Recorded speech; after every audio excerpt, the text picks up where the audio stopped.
ہر سال مسلمان اربوں ڈالر خیرات میں دیتے ہیں۔ رمضان میں تو لوگ خاص طور پر دل کھول کر عطیات دیتے ہیں، لیکن کیا اس بات کی کوئی گارنٹی ہے کہ جو مختلف تنظیمیں آپ سے ضرورت مندوں کے لیے پیسے لیتی ہیں وہ یہ رقم ان تک پہنچاتی بھی ہیں؟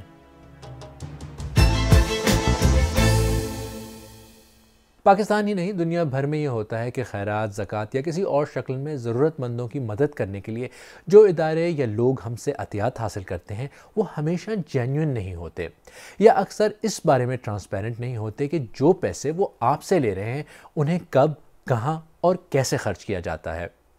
تو پھر ہم اس بات کا فیصلہ کیسے کریں کہ آپ ڈونیشنز لینے والے ادارے پر اعتبار کر سکتے ہیں کہ نہیں؟ اس بارے میں تو تفصیل سے بات ہوگی۔ پہلے آپ کو دکھاتے ہیں کہ برطانیہ میں پاکستانی نژاد خاتون عشرت بیگ کے ساتھ کیا ہوا، جنہوں نے پاکستان میں یتیم خانہ بنانے کے لیے 40,000 پاؤنڈ دیے تھے، اور آج 7 سال بعد بھی وہ وہاں یتیم بچوں کے بسنے کا انتظار کر رہی ہیں۔ میری ہمیشہ سے خواب تھی کہ میں بچوں کے لیے سیف انوائرمنٹ بناؤں۔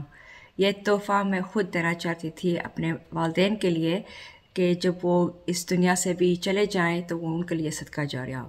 2017 میں جب میں نے پیسے دے دیے، دی پروگریس وہ سلو ہو گئی۔ آئی ہیڈ ٹو ریگولرلی ان کے ساتھ کمیونیکیشن کرنی پڑی، کتنا کام ہوا، کتنا کام نہیں ہوا۔ میں بہت پریشان تھی، مجھے کوئی رسپانس نہیں مل رہی تھی، تو میں نے ان کو کہا تھا کہ I will take it to social media, میں سب کچھ بتا دوں گی کہ کیا ہو رہا ہے۔ پھر انہوں نے اپولوجائز کیا کہ وہ روڈ میپ بنائیں گے and we will follow that. Still وہ روڈ میپ ہم نے فالو نہیں کیا۔ ایک کوئک نظر ڈالتے ہیں کہ ان کے ساتھ پچھلے 7 سال میں کیا ہوا۔ عشرت نے یہ ڈونیشن UK کی ایک چیریٹی پینی اپیل کے سپرد کی تھی، جو ایشیا، مشرق وسطیٰ اور افریقہ کے کئی ممالک میں کام کرتی ہے۔ عشرت کو بتایا گیا کہ 2012 کے منصوبے کے تحت پاکستان میں تنظیم جو یتیم خانے بنا رہی ہے ان میں سے ایک کی تعمیر عشرت کے دیے گئے پیسوں سے ہوگی۔ عشرت نے 2017 کے رمضان میں ڈونیشن کی رقم ادا کی تھی۔ پینی اپیل نے انہیں بتایا تھا کہ یتیم خانہ اگلے سال تک تیار ہو جائے گا۔ طویل انتظار اور کئی بار شکایت کے بعد عشرت کو بتایا گیا کہ یتیم بچوں کو دسمبر 2023 تک یتیم خانے میں شفٹ کر دیا جائے گا، اور پھر یہی دعویٰ اس سال فروری کے لیے بھی کیا گیا۔ اس دوران BBC کی ٹیم 3 بار کنسٹرکشن سائٹ پر گئی۔ پہلے ہم سے کہا گیا کہ یہ گیٹڈ یتیم خانہ دسمبر تک تیار ہو جائے گا۔ 2 ماہ قبل عشرت کو یہ تصویر بھیجی گئی اور بتایا گیا کہ یتیم خانہ بچوں کے لیے تیار ہے، لیکن جب BBC کی ٹیم وہاں پہنچی تو حالات کچھ ایسے تھے۔ جب BBC نے چیریٹی آرگنائزیشن پینی اپیل سے اس بارے میں رابطہ کیا تو انہوں نے کہا کہ عشرت کا یتیم خانہ مارچ 2023 میں تیار ہو گیا تھا، اور مارچ 2024 میں بچے یہاں شفٹ ہونا شروع ہو جائیں گے۔ ہم عشرت کی اس فراخ دلانہ ڈونیشن کے لیے شکر گزار ہیں۔ ہمیں اس تاخیر کے سبب انہیں ہونے والی مایوسی کا احساس ہے۔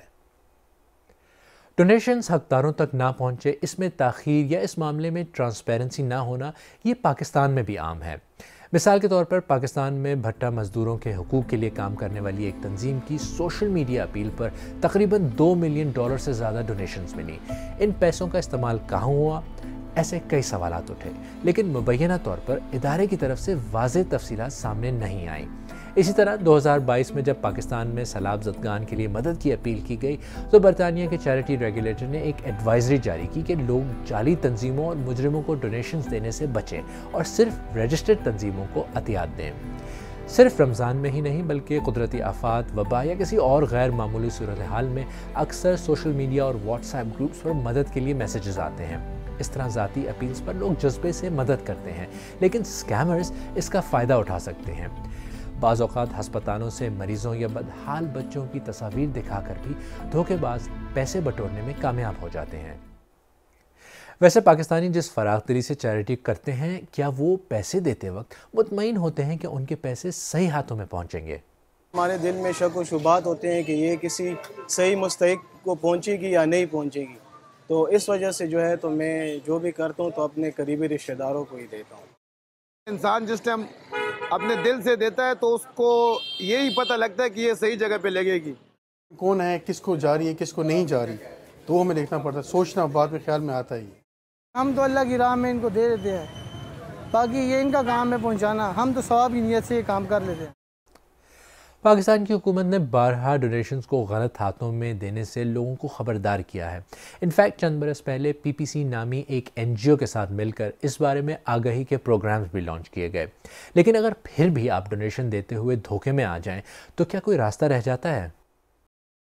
کسی کو یہ معلوم ہو جائے کہ میں جہاں پہ یہ ڈونیشن دے آیا ہوں یا دیتا رہا ہوں اور اس ادارے کے بارے میں پتہ چل جائے کہ یہ تو اس جگہ پہ استعمال نہیں ہو رہی تھی جس کام کے لیے لیے گئی ہیں، تو اس سلسلے میں تو آبویسلی ایک بڑے ہی ویل آرگنائز طریقے سے حکومت، پولیس، لا انفورسمنٹ ادارے، FIA کے پاس پورا سسٹم موجود ہے جو کہ ان ڈونیشنز کو یا پھر اس ادارے کو ڈسمینٹلنگ کرنا اور ان سے وہ ڈونیشنز کو ریکور کرنا ان کی ذمہ داری ہے۔ لیکن اگر کوئی چھوٹی چیز ہے، چھوٹا ادارہ ہے یا راہ چلتے آپ لوگ دے دیتے ہیں اور پھر بعد میں آپ کو احساس ہوتا ہے کہ نہیں یہ تو ہم نے غلط دے دیا تھا، یہ نہیں دینا چاہیے تھا، تو میرا خیال ہے اس سلسلے میں بھی امیڈیٹ مدد آپ کو پولیس پرووائڈ کر سکتی ہے۔ غلطی کہیں ہو جاتی ہے تو اس سلسلے میں سب سے پہلے آپ رابطہ کریں پولیس سے، آپ رابطہ کریں FIA سے، جو کہ اس سلسلے میں مدد فراہم کر سکتے ہیں۔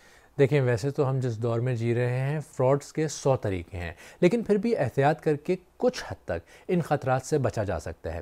کچھ باتیں بے حد ضروری ہیں۔ کسی بھی چیریٹی کو ڈونیشن دینے سے پہلے یہ ضرور دیکھیں کہ وہ باقاعدہ رجسٹرڈ ہو۔ یہ بھی دیکھیں کہ آپ کے ارد گرد باقی لوگ چیریٹی کے بارے میں کیا کہتے ہیں، پلس سوشل میڈیا پر بھی ان کی شہرت ضرور چیک کریں۔ قابل اعتبار چیریٹی ادارے آپ کے پیسوں کو کیسے استعمال کرتے ہیں اس بارے میں وہ ٹرانسپیرنٹ ہوتے ہیں اور اپنی سرگرمیوں کے بارے میں اپڈیٹس اپنی ویب سائٹ اور سوشل میڈیا پر بھی دیتے ہیں۔ ادارے کے مشن اور ٹریک ریکارڈ کے ساتھ ساتھ ان کی سالانہ رپورٹس اور اکاؤنٹس پر بھی نظر ڈالیں۔ چیریٹی کے لیے ای میلز یا ٹیلی فون پر کی جانے والی اپیلوں سے بچیں اور کسی ادارے کو پیسے پوری تسلی کے بعد ہی دیں۔ ویسے بھی کہتے ہیں کہ لین دین کے طریقے وہ رکھیں جس کا ریکارڈ ہو، مثلا نقد کے بجائے بینک ٹرانسفر۔ یاد رکھیں اکاؤنٹ ڈیٹیلز ہوں گی تو اس اکاؤنٹ کے مالک تک پہنچنا بھی آسان ہوگا۔ صرف نیت کا صاف ہونا کافی نہیں، احتیاط 100 خطرات سے ہمیں بچاتی ہے۔ احتیاط نہیں کریں گے تو دھوکہ بازی اور فراڈ کا یہ سلسلہ جاری رہے گا اور نقصان آپ کا ہی نہیں ان کا بھی ہوگا جو آپ کے عطیات کے اصل میں مستحق ہیں۔